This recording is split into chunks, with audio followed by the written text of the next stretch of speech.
राजस्थान और मध्य प्रदेश दोनों में भाई भाई का रिश्ता है। दोनों ही राज्यों में सरकार सिंचाई परियोजनाओं के साथ अन्य संसाधनों का बेहतर उपयोग करते हुए जनहित में कार्य कर रही है और आने वाले समय में विभिन्न योजनाओं और परियोजनाओं के समावेश से दोनों ही राज्यों में विकास के नए आयाम स्थापित किए जाएंगे।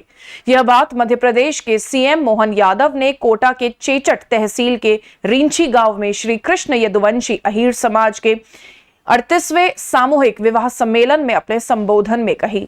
सीएम मोहन यादव ने इस दौरान राजस्थान और मध्य प्रदेश के आध्यात्मिक महत्व पर भी प्रकाश डालते हुए कुंभ 2028 का आमंत्रण दिया।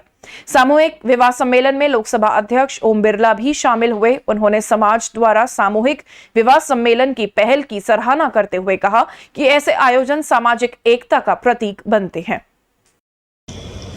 आप यहाँ पर पधारे और आपने ऐसे समाज के अंदर जन्म लिया जिसने देश की सेवा की और आज भी देश की सीमा पर इस समाज का नौजवान राष्ट्र की रक्षा करने का काम कर रहा है।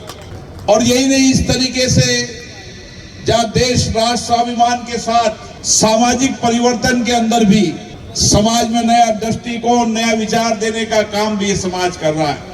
38 साल से लगातार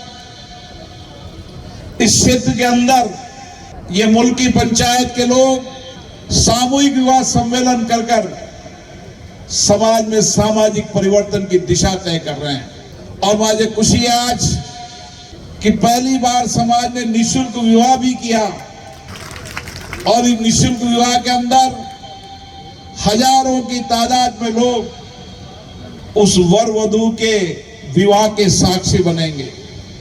ऐसे समय में आज हमारे सबके बीच में यह अच्छा अवसर है। आप 43 परिवारों को जोड़ करके शासन के साथ भले ही खड़े हैं, लेकिन शासन की व्यवस्था के बजाय समाज ने अपनी सामूहिक विवाह की सारी खर्चे की व्यवस्था ली। मैं आपका वंदन करता हूँ, अभिनंदन करता हूँ। सच में सामूहिक विवाह के माध्यम से हम सबके लिए आज के समय में एक साथ ये एक सबका समय बचता है, खर्चा बचता है, व्यवस्था बचती है। और बच्चे बच्ची का भी भाग्य देखो, लोकसभा के अध्यक्ष भी मौजूद है, मंत्री भी मौजूद है, विधानसभा के माननीय विधायक भी मौजूद है और महाराज जी का डबल रोल है।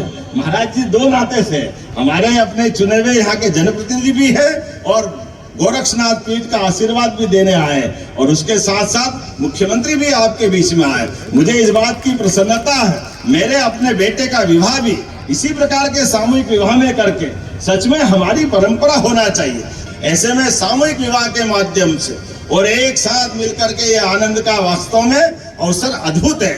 मैं आपके सबके बीच में थोड़े कम समय के लिए भी आया हूँ, लेकिन विलंब से आने की क्षमा भी चाहता हूँ। और ऐसे में जब हम आपसे बात कर रहे हैं, आने वाले समय में सिंहस्थ का भी आयोजन आ रहा है और सिंहस्थ अर्थात हमारे यहाँ तो उज्जैन और कोटा में कोई अंतर ही नहीं है। ऐसा लगता है जुड़वा भाई है इनका अपना संबंध, ऐसा ही लगता है। तो मैं आपके साथ आने वाले समय में और भी आपको कई बार ऐसे मौके मिलेंगे।